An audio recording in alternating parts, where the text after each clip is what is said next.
สบายดีเพื่อนๆพบกับ Air Training เพื่อแบ่งปันสิ่งใหม่ๆสำหรับเพื่อนๆอย่าลืมกดติดตามกดกระดิ่งกดไลค์และกดแชร์ให้เด้อเพื่อจะมีคลิปใหม่ๆเนาะสำหรับเข้ามาเพื่อให้ได้ติดตามนำกันเนาะสำหรับคลิปนี้เนาะให้ไปติดตามขั้นตอนนำกันเลยเนาะสบายดีเนาะคลิปนี้เราจะมาสอนวิธีการ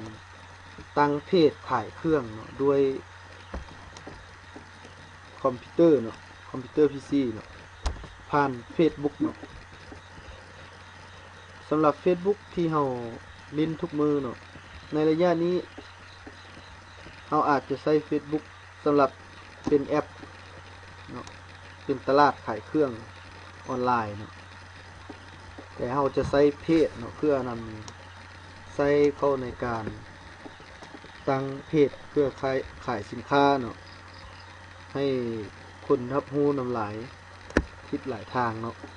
แบบสาธารณะเนาะไปติดตามกันเลยเนาะวิธีการเฮ็ดเนาะเข้าที่ Facebook เนาะคลิกที่แจตัวนี้เนาะ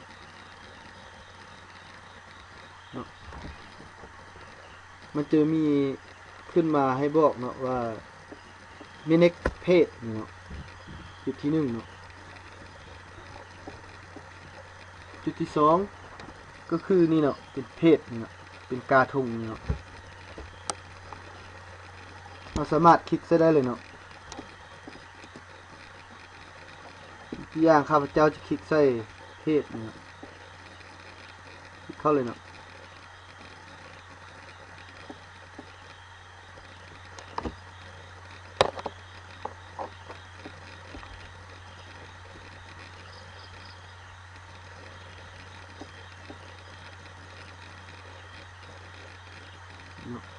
ตัวนี้เป็นตัวอย่างของข้าพเจ้าได้ตั้งไว้เนาะมาฮอดนี่แล้วหลังจากนั้นไปกดที่ Create Page เนาะจุดนี้เนาะ Create Page นี่เนาะ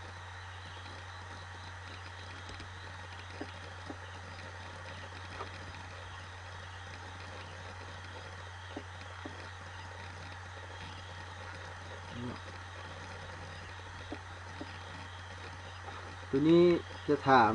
เนาะเราจะสร้างเป็นแบรนด์ธุรกิจบ่หรือว่าเป็นแบบการขายสินค้าหรือส่งส่วนตัวอย่างเนาะเรื่องภาษาอังกฤษนี่เนาะก็ให้แปลเอากันเนาะเพราะว่าข้าพเจ้าก็บ่เก่ง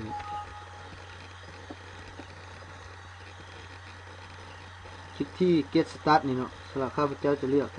Get Start นี่เนาะเพราะว่าข้าพเจ้าเฮ็ดแบบขายสินค้าเนาะให้คลิกที่ Get Start นี่เลยให้ใส่ชื่ออยู่มุมนี้เนาะชื่อแบบเราต้องการใช้ชื่อแบบใดที่เหมาะสมเนาะแล้วก็ให้คนให้แบบว่าให้ลูกค้าอย่างต่างๆเนาะให้แบบให้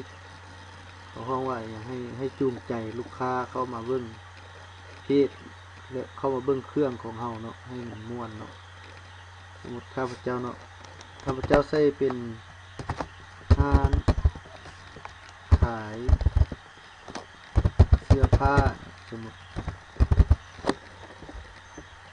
อันนี้เป็นตัวอย่างเนาะให้เพื่อนๆสามารถเฮ็ดตามเพื่อนๆมักให้เพื่อนๆสามารถเฮ็ดตามเพื่อนๆมักได้เนาะอันนี้เป็นข้าพเจ้าเฮ็ดเป็นตัวอย่างให้เบิ่งเนาะหลังจากนั้นเนาะ category นี่เนาะ category เนี่ยให้เราคลิกใส่เนาะให้มันเลือกประเภทเนาะมันจะมีให้เราเลือกเนาะ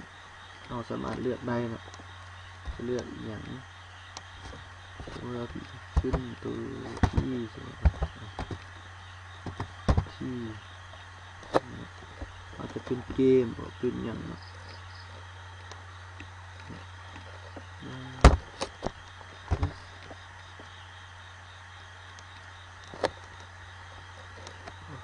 สับไทย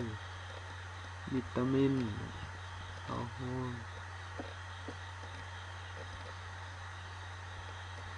ข้าพเจ้าจะเลือกเอานี้เนาะ Product Service เนาะหลังจากนั้นให้ไปคลิกที่ Continue เนาะ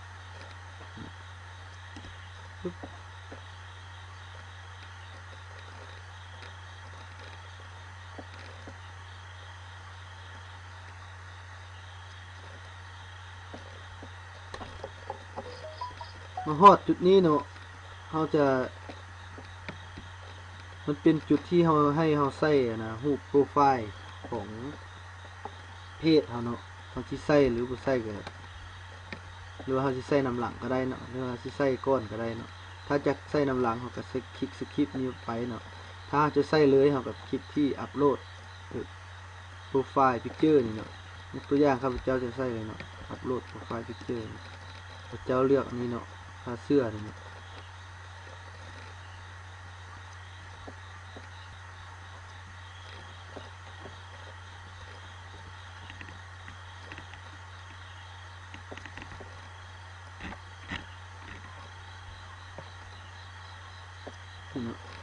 ตัวนี้จะเป็นเคสรูปหลังปกเนาะให้เราสามารถแอดเอารูปมาใส่ได้เนาะคือแอดนี่เนาะแอด cover นี่เนาะมันจะมีเลือกเป็นวิดีโอก็ได้นะหรือเป็นรูปก็ได้นะภาพถ่ายเลยนะ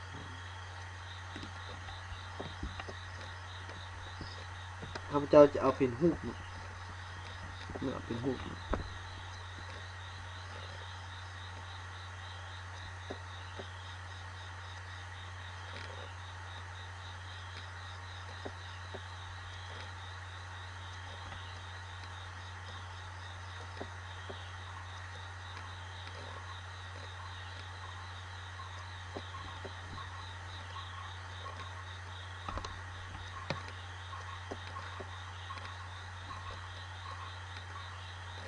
นี่เนาะให้คลิกเอารูปใดรูปหนึ่งหรือว่าจะไปแอดเอาไม้ก็ได้นะข้าพเจ้าจะเอารูปตัวนี้เลยนะแล้วกดเซฟเลยเนาะ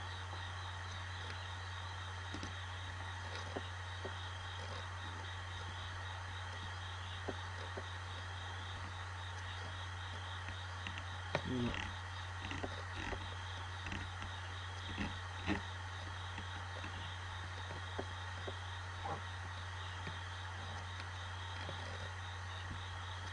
คือว่าขั้นตอนการตั้งเพจขายเครื่องถือว่าสำเร็จในคลิปนี้เนาะเราจะมา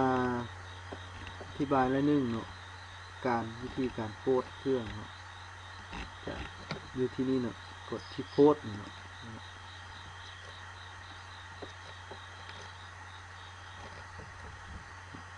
ไปที่โพสเนาะแล้วก็ครีเอทก็ได้แบบไลฟ์สดก็ได้เนาะสามารถไลฟ์สดก็ได้เนาะอยู่ในคลิปนี้เนาะหรือว่าที่โพสแบบเป็นรูปวิดีโอก็มีเนาะท่านสามารถเลือกได้เนาะ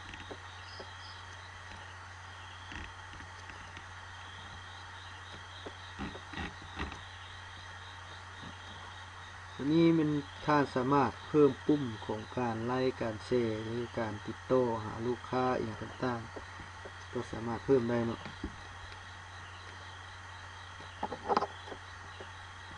นั้นคลิปนี้ก็มาฮอดนี้ถือว่าเป็นอันสำเร็จเนาะท่านสามารถเอาไปนำไซต์ขายเครื่องออนไลน์ได้เนาะหวังว่าทุกท่านอาจจะเข้าใจเนาะสำหรับคลิปนี้เนาะขอบใจเพียงเท่านี้เนาะ